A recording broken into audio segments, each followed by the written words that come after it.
Hello everyone, आप सभी बहुत सारे क्वेश्चंस हमसे पूछ रहे हैं और जब से मैंने लाइव आना बंद किया है और चूंकि व्यस्तता के चलते बहुत सारे डाउट्स आपको क्लियर नहीं होता है और हम हर दिन आप चाहते हैं कि बिहार शिक्षक बहाली का अपडेट आपको मिलता रहे। तो आपको मैं बता दूं कि हमें जो है वो 19 अक्टूबर तक माननीय उच्च न्यायालय से यह निर्देश प्राप्त हुआ था कि प्रिंसिपल सेक्रेटरी सर के लेवल से काउंटर करना था, जिसमें कि हमें बताना था कि कितने क्वालिफाइड डीएलएड और बीएड हैं, यानी कि टेट पास किए हुए हैं। उसकी पूरी की पूरी जो एप्लीकेशंस हमने पूरे डिस्ट्रिक्ट से कलेक्ट किए हैं। हाँ, यह जो है लमसम ही हम बता पा रहे हैं, साथ में आपको बता दें और आप लोगों को बहुत सरप्राइज होगा कि लगभग जो है बिहार में लगभग 25 लाख एप्लीकेशन आप लोगों ने किए हैं, जिसमें कि 12 लाख से अधिक डीएलएड और 13 लाख प्लस बीएड वालों ने एप्लीकेशन किए हैं। तो ये इसलिए है क्योंकि एक एक कैंडिडेट जो है 100-200 जगहों पर उन्होंने अप्लाई किया है नियोजन के लिए, तो इसलिए इतनी बड़ी संख्या है। बट डिसीजन चूँकि रिजर्व रखा गया है, तो ऑर्डर जैसे ही आता है और 2 नवंबर को भी आप सब जानते हैं सीटेट दिसंबर को लेकर जो केसेज है उसमें भी डिपार्टमेंट ने अपने तरफ से सभी जो ज़रूरी इंफॉर्मेशन है या फिर रिप्लाई है वो सब कोर्ट को दिया गया है। जितने उसमें इंटरवेनर हैं, जितने उसमें पार्टी है या फिर जितने भी उसमें रेस्पोंडेंट हैं, सभी ने अपने अपने रिप्लाई दिए हैं। तो उम्मीद की जा रही है कि 2 नवंबर को जब इसकी हेयरिंग होगी तो फाइनल हेयरिंग हो और उसका निदान हो, ताकि नियोजन की प्रक्रिया को आगे बढ़ाया जा सके। कई तरह के आपके डाउट्स हैं। सबसे पहले तो मैंने 1 से 5 तक में एक्सेल सीट पर ही क्यों लिए हैं सभी कैंडिडेट्स के डिटेल्स और सूची क्यों बनवाई गई है, उसकी वजह आप सबको पता है कि माननीय उच्च न्यायालय से जो भी डिसीजन आएगा उस आलोक में कार्रवाई तुरंत की जा सके। कई बार आप लोगों को लगता है कि विभाग धीमी गति से चल रही है या सुस्त है या सरकार काम नहीं कर रही है, जैसा कि आप लोगों का हमेशा ऐसा होता है। बट आप सबको पता है कि कोर्ट केस के चलते ही यह डिले हो रहा है, first. And second thing, court ने हमें यह नहीं डायरेक्शन दिया था कि आप एक्सेल शीट पे बनाइए सूची, उसको एनआईसी पे डालिए, आपत्ति लीजिए। फिर भी विभाग अगर आगे बढ़ के 2 कदम आगे बढ़ के काम करके इस लेवल तक हम लोग पहुँच गए हैं, जहाँ से जो डिसीजन आएगा उसके हिसाब से हम तुरंत ही आपत्ति का निराकरण करते हुए फाइनल लिस्ट जारी करके काउंसलिंग कर सकते हैं। अदरवाइज ये भी हो सकता था कि हम यह कह सकते हैं कि कोर्ट में पेंडिंग केस है, जब तक डिसीजन नहीं आता है प्राथमिकता के मैटर पे हम आगे नहीं बढ़ेंगे, और जब डिसीजन आएगा तो हम लोग अब सूची बनाना या मेरिट लिस्ट बनाना शुरू करेंगे। लेकिन विभाग ने बहुत आगे जाकर इस लेवल तक पहुंच गई है कि अब आप जो भी डिसीजन आएगा उसके हिसाब से हम लोग बहाली की प्रक्रिया को जल्दी कराने में सक्षम हैं। यह सही है कि सभी नियोजन इकाइयों ने अभी तक जो है वो सूची नहीं किया है। 50% का भी सूची करना और एनआईसी पे डालना है। 31 अक्टूबर तक का लास्ट डेट दिया गया है और साथ ही उनको अंतिम वार्निंग भी दी गई है कि उनको उस समय तक कर देना है। यह प्रक्रिया जब 31 तक हो जाएगी और आप सबको पता है फर्स्ट वीक ऑफ नवंबर में डिसीजन आना है, और उसके बाद डिसीजन के तुरंत बाद फिर जो भी डिसीजन आएगा उसके अकॉर्डिंगली हम लोग करेंगे। 2 को सीसेट वाले का डिसीजन है, तो उससे हमारा जो 6 से 8 का हम लोगों ने फाइनल मेरिट लिस्ट के लिए भी इंस्ट्रक्शन दे दिया है डीओ डीपीओ नियोजन इकाई को, यानी अनुमोदित कर उस पर भी काउंसलिंग की प्रक्रिया शुरू हो।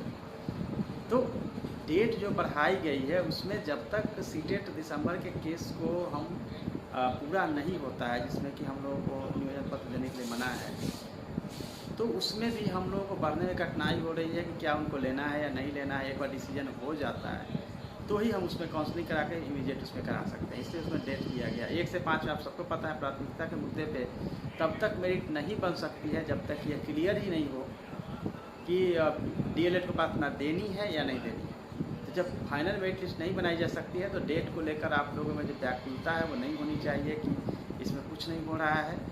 और कई बार ये होता है कि हमें सब कुछ कर देना, ऐसा नहीं है। आप सबको पता है कि जब कोर्ट में मैटर पेंडिंग है और उसमें भी स्टे है, पार्शियली स्टे है, तब हमारे हाथ में सब कुछ नहीं होता है।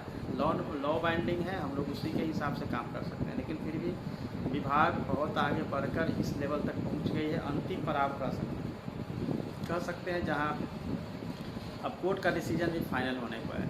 अब जैसे डिसीजन फाइनल होता है, आगे की प्रक्रिया जो है वो 1 महीने के अंदर पूर्ण कर ली जाएगी। और फिर से मैं कहूँगा कि जिस तरह से हमने बीटेट का सभी रिजल्ट वेबसाइट पे रखने के लिए कहा है, सीटेट वाले पे भी हमारी नज़र रहेगी और उनको भी किसी न किसी तरीके से उनके भी रिजल्ट जो है वेबसाइट से हम लोग मैच कराएंगे, क्योंकि उसमें भी जो हमें सूचनाएं मिल रही है या जो मेरिट देखने को मिलता है उसमें कहीं ना कहीं गड़बड़ी की संभावना लग रही है। और नियोजन इकाई भी सही समय अपने काम को पूरा कर पाएगी, इसके लिए प्रयासरत है। और मैंने पहले भी कहा था कि मॉडल कोड ऑफ कंडक्ट चुनाव के समय में भी चूँकि पहले की वैकेंसीज है तो प्रक्रियाएँ जो है जारी रहेगी, और प्रक्रिया इसमें जारी रही। यही वजह है कि वर्ग 6 से लेकर 8 तक की आपकी प्रोविजनल मेरिट लिस्ट आ भी गई लगभग सभी जगह। आपत्तियां भी 1 लाख से अधिक आई और NIC पे, जिसको का निराकरण करते हुए फाइनल मेरिट लिस्ट के लिए आदेश दे दिया गया। 1 से 5 में भी आपके जो है आपत्तियां ऑनलाइन ली जा रही है।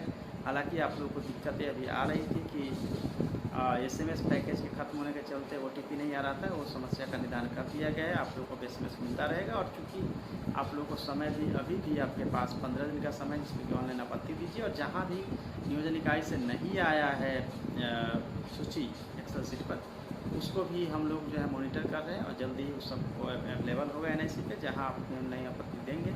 और फिर माननीय उच्च न्यायालय का जो डिसीजन होगा उसके आलोक में आगे की कार्रवाई जो है शीघ्र संपन्न करा दी जाएगी। और यह मैं मान सकता हूँ कि सभी युवा दोस्त जो हैं वो लगभग 1 साल से वेट कर रहे हैं, परेशान हैं और कई तरह से परेशानियाँ हैं, उसको मैं समझ सकता हूँ। लेकिन फिर भी आप सब जानते हैं कि हमारी जो सीमा है उसके तहत हम लोग काम पे लगे हुए हैं और आगे लगे रहेंगे।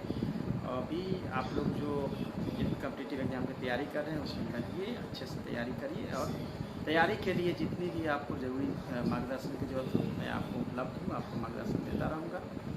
और फिर बिहार शिक्षक बहाली को लेकर मैं एक बात और आपको क्लियर कर दूँ कि बिहार शिक्षक से संबंधित जो भी अपडेट है वो हमेशा जो है द इन्फिनिटी लाइव चैनल पे उपलब्ध रहेगा, जहाँ की टाइम टू टाइम आपको मिलता रहेगा। अब बहुत सारे ऐसे यूट्यूब चैनल्स हैं जो कि गलत तरीके से बातों को प्रसारित कर रहे हैं और गलत बातों को रख रहे हैं, कट पेस्ट करके आप लोगों में दिग्भ्रमित पैदा कर रहे हैं, उससे बचें। So the infinity live channel को ही आप सब्सक्राइब कर लें, और ताकि वहाँ से आपको इन्फॉर्मेशन सही मिलती रहे। साथ ही मैं आपको बताऊंगा कि जो ऑफिशियल पेज है उस पर भारत के सभी राज्यों से यूथ जुड़े हुए हैं और भारत के बाहर के बहुत सारे स्टूडेंट्स हैं जो कि जुड़े हुए हैं मेरे जो पेज है उससे। तो मैंने ऐसा डिसाइड किया कि बिहार शिक्षक बहाली से जुड़े हुए जो 95% 99% जो हमारे यूथ हैं वो बिहारी हैं, इसीलिए यूथ फॉर बिहार जो पेज है उस पर इंफॉर्मेशन अब से रहेगा हमेशा। यूथ फॉर बिहार के ही पेज पर आप फॉलो करेंगे ताकि आपको वहाँ से बिहार शिक्षक नियोजन से संबंधित जितनी भी जानकारियाँ हैं वहाँ से मिलेगी। और फिर यूट्यूब चैनल जो है वो है द इन्फिनिटी लाइव, जहाँ से आपको इन्फॉर्मेशन मिलेगी। तो आप इसको फॉलो करिएगा, क्योंकि नेक्स्ट टाइम से दूसरे जो ऑफिशियल पेज और चैनल्स हैं वहाँ पे बिहार शिक्षक नियोजन से संबंधित जानकारियाँ शायद ना रहे। इसीलिए आप ये 2 जगह पे ही भरोसा करिए, क्योंकि विभाग द्वारा इन दोनों पे ही जानकारियाँ या अपडेट जो है उसी पे अवेलेबल होगा। इसीलिए आप लोग उसको फॉलो करिए, वहीं पे रहिए। क्योंकि बाकी जो भी इधर उधर की बातें करते हैं, र्यूमर है, उस पर ध्यान नहीं दीजिए। हमेशा याद रखिए कि जो ऑथेंटिक इन्फॉर्मेशन है वो विभाग द्वारा जारी की जाएगी, उसी पर भरोसा रखिए।